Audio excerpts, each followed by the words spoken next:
The family told the story in 3 parts. The first part was the immigration, her parents, the decision, the crossing, the specific difficulty of arriving somewhere with very little and building something anyway. The second part was her marriage to Frank, who everyone agreed had been a wonderful man, a steadfast man, a man who had worked hard and loved well and died too young at 61. The third part was what came after Frank, which was the part about her specifically, the part that had been simplified over the years into a particular shape. And Grandma held everything together. She always did. She's remarkable. She never complained. Her name was Rose. She was 77 years old. She sat at the head of the table on Thanksgiving and listened to her son Thomas tell this story to her grandniece, who was 22 and new to the family through marriage, and who listened with the attentive respect of someone receiving important information about a place they'd just arrived. "She's been through everything," Thomas said. "And she handles it. Always has." Rose held her wine glass and looked at the table. She'd been hearing this for 15 years. Since Frank died, and she'd managed the estate and sold the house they'd had, and moved to the apartment, and kept the family Thanksgivings going, and done all the things that someone had to do because the person who'd been doing them with her was gone. She'd done them without spectacular complaint, because complaining would have been an additional weight on people who were already finding it hard. And because she'd been raised in a particular tradition that did not always distinguish between endurance and virtue. The family had made her endurance into a story. The story was flattering. She understood that. They loved her.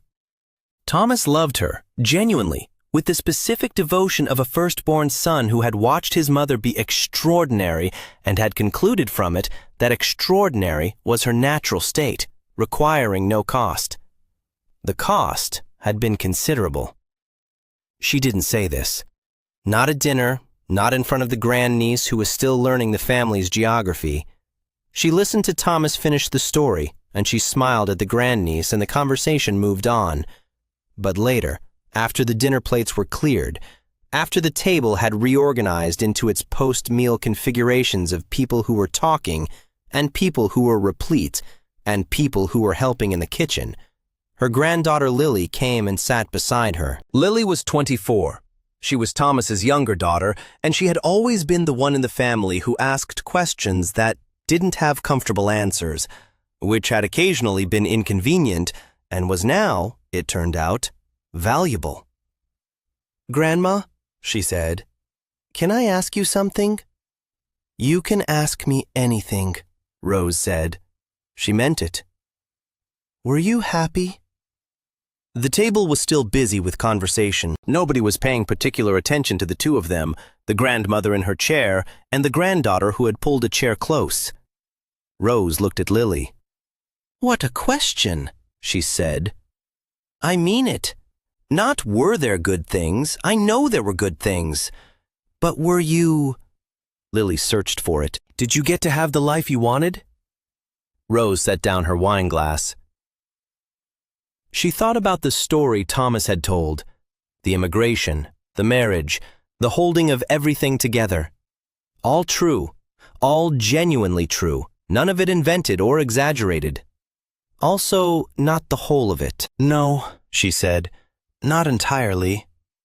Lily looked at her. "Not because anyone meant to prevent it," Rose said. "It wasn't—I don't want to paint it darker than it was. There were many things I wanted and had. Your grandfather, you children. The work I did when the children were older. I worked in a bookstore for 14 years, which nobody ever mentions in the family story, but I loved that work." She paused. "But there were other things. Things I set aside because the timing was wrong, or because someone else needed something, or because I told myself I'd do it later." She looked at the table. "Later came. And some of them I did, and some of them I didn't." "What didn't you do?" Lily asked. "I wanted to travel," Rose said. "Seriously travel, not visits to relatives. I had a list." She smiled slightly. "I still have the list. It's in a drawer in my apartment. Some of the places I marked I'll never see now, and I'm at peace with that. But it took me a while to reach peace. For a few years after Frank died, I was angry about the list, which I couldn't tell anyone because the story of me didn't include anger. Lily said nothing. She was listening in the particular way of someone who has learned that listening is the whole of the job. The story of me, Rose said, is that I'm strong and patient, and that things never broke me. She looked at Lily. That's true. I am strong. I have been patient. Things didn't break me. She paused. But the story leaves out that I was tired for a very long time, that there were years when I kept going not because I was made of stronger material than other people, but because stopping wasn't an option I had. And I did it, and I survived it, and I'm sitting here. But it wasn't a quality of mine. It was a circumstance. The table conversation hummed around them. Thomas was laughing about something. His wife was telling a story. I don't say this to make anyone feel guilty, Rose said. I want to be clear about that. I made choices. Some of them were my choices, and some of them were the only available options, and the difference matters to me, even if no one else notices it.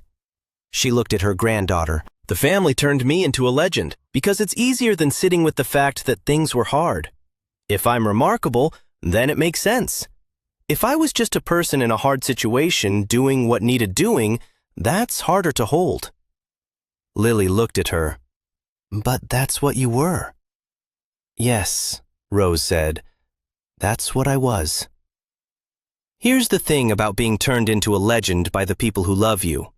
They mean it as tribute. They don't know that the tribute can become a cage, a story you're trapped in, a version of yourself that has no room for the truth. If you've ever been someone's icon when you wanted to be someone's person, stay with this one. And subscribe if this channel is where you come for stories like this. Thomas had heard some of it. He'd moved closer without intending to, had caught part of what his mother said, and he came and sat across from her with the expression of someone who has received unexpected information and is deciding how to receive it. Mom, he said. I know, she said. I didn't know you were angry. After Dad. I didn't tell anyone, she said. I thought it would... She stopped. I thought it would change how you saw me, and I needed, at that time, to be seen a certain way. Thomas was quiet. You needed me to be okay, she said.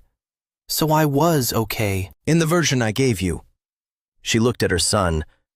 You were grieving your father, and I didn't want to put my grief on top of yours.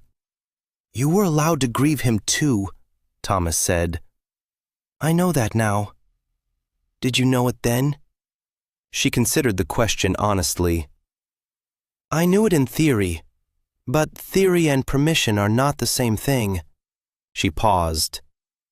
The family, she gestured at the room, at all of them. The family needed a place to put the grief, someone to hold it. I became that person. And then the story of me became the person who holds things, and it became... She shook her head. It became the whole story. Thomas looked at the table. He looked like he was adding things up, which was something he'd done since he was a child. The quiet calculation of a person trying to be accurate. I've told that story at every gathering for 15 years, he said. I know. And every time I told it, you were there. Yes. And you never... I smiled, she said, and I let it be. He looked at her. Why now? Because Lily asked me if I was happy, she said, and I decided that a real question deserved a real answer. She looked at her granddaughter, then back at her son. And because I'm 77 years old, and I've been the legend for 15 years, and I'd like, before I'm done, to just be myself. To be complicated and imperfect and real in the way I actually am. She paused. Not to scandalize anyone, not to rewrite the past, just to be known more honestly.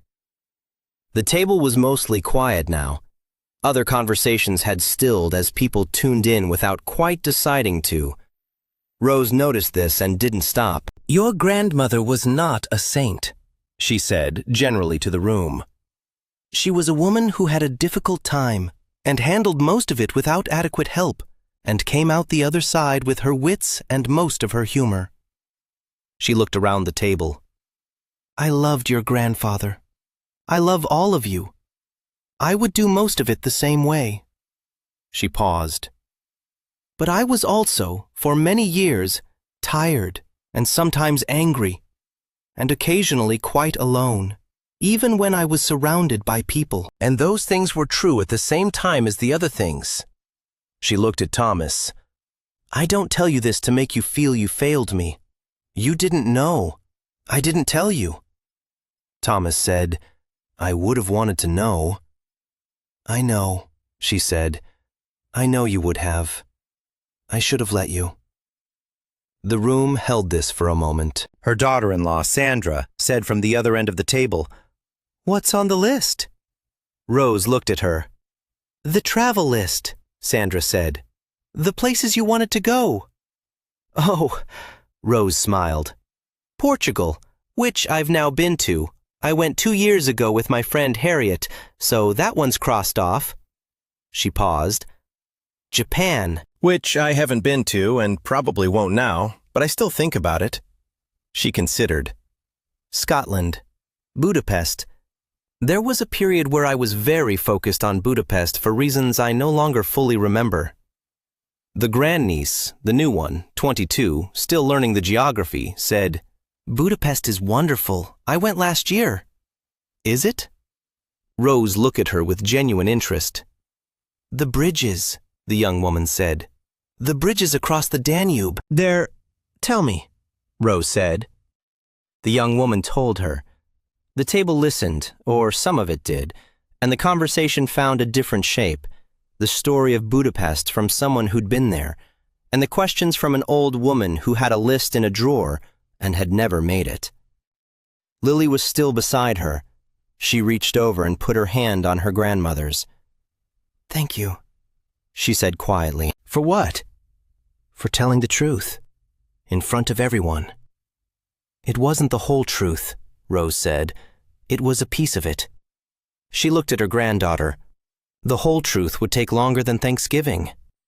"We have Christmas," Lily said. Rose laughed, a real one. After the evening wound down, the dishes done, the guests gone or retiring, the house quieting, Thomas came to find her in the kitchen where she was putting on her coat to go home. "I'll drive you," he said. "I have a car." "I'll drive you and get a cab back." He said it in the tone that meant he'd decided. She let him drive her, which was not capitulation, but recognition that some decisions could be let go.